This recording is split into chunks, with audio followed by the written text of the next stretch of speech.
Antisipasi peredaran dan penyalahgunaan narkotika di tingkat pelajar dan pesantren, Badan Narkotika Nasional Kabupaten Bogor memberikan edukasi akan bahayanya narkoba di Masjid LDII Kecamatan Gunung Putri, Kabupaten Bogor.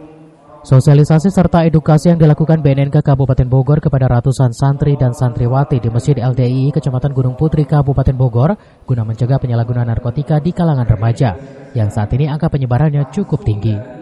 Kepala BNNK Kabupaten Bogor AKBP Muhammad Syabi kegiatan sosialisasi serta edukasi di kalangan remaja dan pelajar dirasa efektif demi memerangi bahaya narkotika di Kabupaten Bogor. Bogor sebagai penyangga ibu kota sangat strategis dalam penyebaran barang haram tersebut. Ini tugas bersama semua pihak dalam pencegahan bahaya narkotika.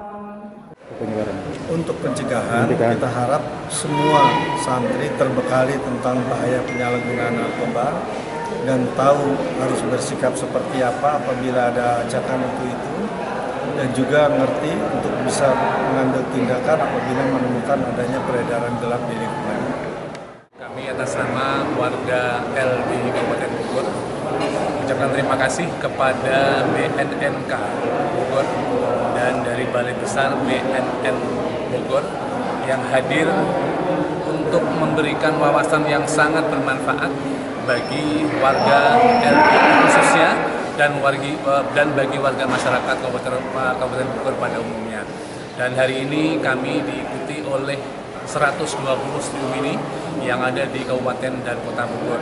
Dalam hal ini kami sangat bersyukur, berterima kasih karena memang di warga kami pada umumnya adalah warga yang memang concern ke dalam masalah-masalah dakwah bil hal, dakwah bil lisan dan dakwah bil kalam. Kegiatan sosialisasi serta edukasi kepada remaja pelajar serta santri akan terus dilakukan BNNK Kabupaten Bogor demi menyelamatkan tunas bangsa dari bahaya narkotika.